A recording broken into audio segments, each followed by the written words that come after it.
ప్రకృతి చాలా అందమైనది. ప్రకృతిని కాపాడితే ప్రకృతి మనని కాపాడుతుంది. ప్రకృతిని ఎప్పుడైతే ధ్వంసం చేస్తామో ఆటోమేటిక్గా మనిషి జీవనానికే ఒక ప్రమాదం ఏర్పడే అవకాశం ఉంది.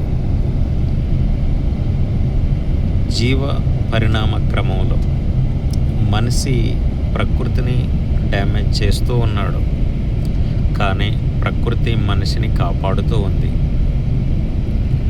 అలాంటి ప్రకృతిని మానవుడు ఇప్పటికైనా కాపాడుకోవాల్సిన బాధ్యత తన భుజస్కంధాల మీద ఉంది. చూడండి, పచ్చని చెట్లుంటే ఎంత ఆహ్లాదకరమైన వాతావరణం ఉంటుందో మీరు గమనించండి. ఈరోజు జరుగుతున్న అన్ని అనర్థాలకు కారణం ప్రకృతిని డ్యామేజ్ చేయటం, విషపూరితమైన రసాయనాలు గాలిలోనికి పంపించడం, కెమికల్ రూపంలో, వ్యవసాయంలో ముఖ్యంగా విపరీతమైన కెమికల్స్ వాడటం అనేది ప్రకృతిని డ్యామేజ్ చేయటంలో ఒక ప్రధానమైన భూమిక.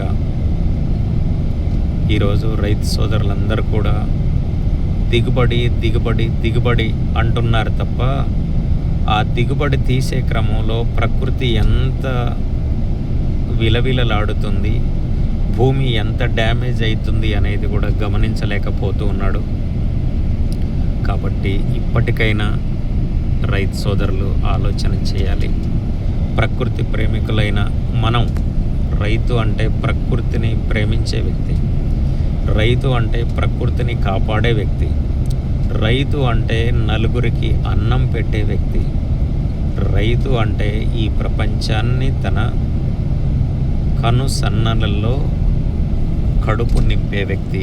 మరి అలాంటి రైతన్నలుగా ఉన్న మనం ప్రకృతిని కాపాడటంలో చాలా మెలకువలు పాటించాలి. ఎందుకు అనంటే, ఒక రైతుగా నా ఆవేదన. ఈరోజు చూడండి పరిస్థితులు ఎంత దారుణంగా ఉన్నాయి. నేను నమ్మలేదు నీటి యుద్ధాలు వస్తాయనంటే, నీటిలో యుద్ధాలు రావటం ఏంది, నీటితోటి యుద్ధాలు రావటం ఏందనేది అనుకునేవాడిని.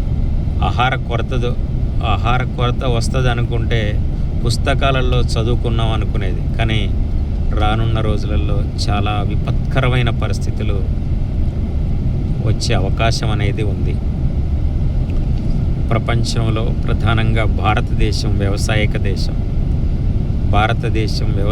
దేశమైన మన దేశంలో ఆహార కొరత రావటం అంటే ప్రకృతిని డ్యామేజ్ చేయటం, అది ఇప్పుడు కనబడుతూ ఉంది.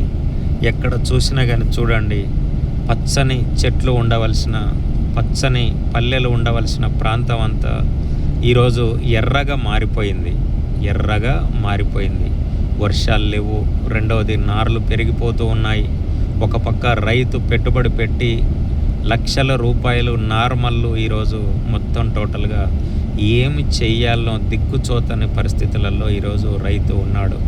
దీనికి కారణం ఏమిటి? దీనికి కారణం ఎవరు అంటే, ప్రకృతి తనను తాను కాపాడుకోవటం కోసం ఇలాంటి శిక్ష అనేది వేస్తూ ఉందనటానికి ఇంతకంటే ఉదాహరణ అనేది ఏం లేదు. చూడండి, నేను నాగపూర్ వెళ్తున్నాను.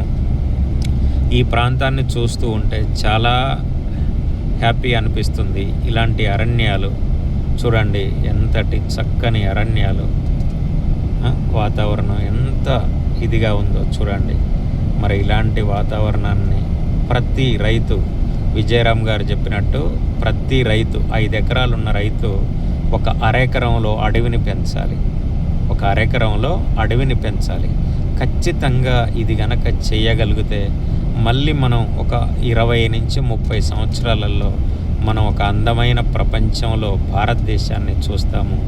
లేకపోతే భారతదేశం కూడా ఒక ఎడారిగా మారే అవకాశం, రైతన్నల ఆర్తనాదానాలతోటి, రైతన్నల కన్నీళ్లతోటి ఈ నేల తడవక ముందుకే మనం ప్రకృతిని కాపాడుకోవాల్సిన అవసరం మనందరి మీద ఉంది. మిత్రులారా, రైతు సోదరులందరికీ నా చిన్న విన్నపం,